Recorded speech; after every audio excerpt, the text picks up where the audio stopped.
இன்றே டவுன்லோட் செய்து உங்கள் ஃபேவரட் ஷோக்களை என்ஜாய் பண்ணுங்க. உன்னோட மனசு எப்பவும் அந்த குடும்பத்துக்காக மட்டும்தான் துடிக்கும்ல. அதனாலதான் நீ அங்க போய் அடுப்புல கிண்டிக்கிட்டு இருந்த. சீரியஸா எனக்கு இதுல எந்த ப்ராப்ளமும் இல்ல. ஆக்சுவலி இருக்கு. நான் ஏன் போய் சொல்லணும்? யாராவது வலுக்கட்டாயமா என் குடும்பத்துக்குள்ளயும் என் காதலுக்குள்ளயும் வலுக்கட்டாயமா நுழைய முயற்சி பண்ண எனக்கு கஷ்டமா தான் இருக்கும். And I accept. அவங்க என் குடும்பத்துக்கு கெடுதல் பண்ணதும் இல்லாம என் பாட்டியோட உயிர் எடுத்திருக்காங்க. இறந்தது என் பாட்டை. அவங்களே இவங்க கொன்னே போட்டாங்க. இவன் அவங்க பக்கம் தப்பு இல்ல.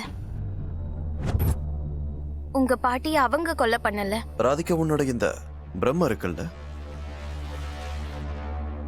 அதை இப்ப நான் போக்குற பாரு. அவங்க பாட்டிய கொலை பண்ணல யுவன். சரி, இதை பாரு.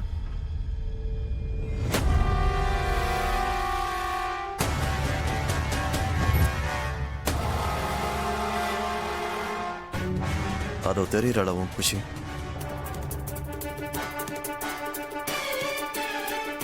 இறங்குறா பாரு.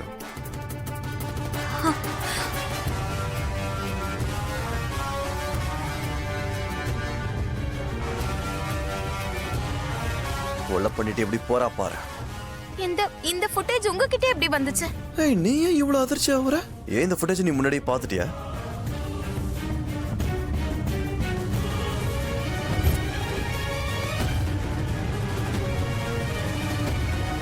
இல்ல, ஃபுட்டேஜ் திருடினதே நீதானா? கண்மூடித்தனமா யாரையும் நம்ப கூடாதுல்ல.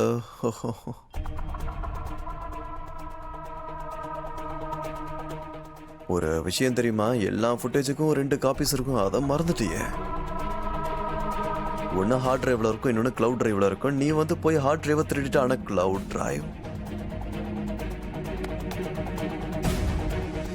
ப்ளீஸ், நான் சொல்றத கேளுங்க. நான் உன்னை எவ்வளவு காதலிச்சேன் தெரியுமா?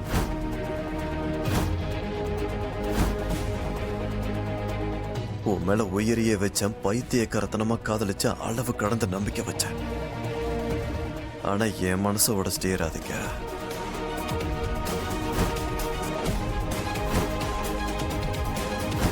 உயிரை கூடான்னு கேட்டிருந்தா கூட கொடுத்துருப்பேன்.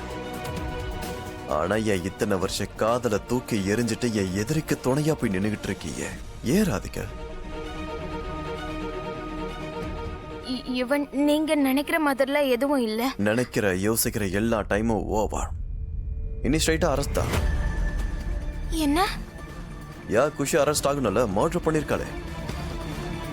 அப்பதானே நம்ம பாட்டியோட, சாரி, என் பாட்டியோட ஆத்மா சாந்தி அடையும். அப்படி எல்லாம் எதுவும் பண்ணிடாதீங்க, தப்பாயிடும்.